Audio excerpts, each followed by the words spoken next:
Il presepe è opera dei bambini di 5 anni della scuola in collaborazione con le insegnanti. Ci siamo ispirate nello svolgimento alla Mostra Internazionale d'Arte Viva Arte Viva alla Biennale di Venezia.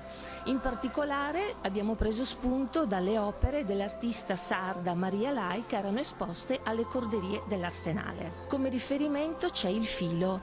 Dal filo del racconto si passa alle trame tessili. Le statuine sono state realizzate utilizzando materiali di recupero, in particolare stoffe, nastri, lana. L'albero è frutto di un lavoro di partecipazione e di collaborazione di tutti i genitori.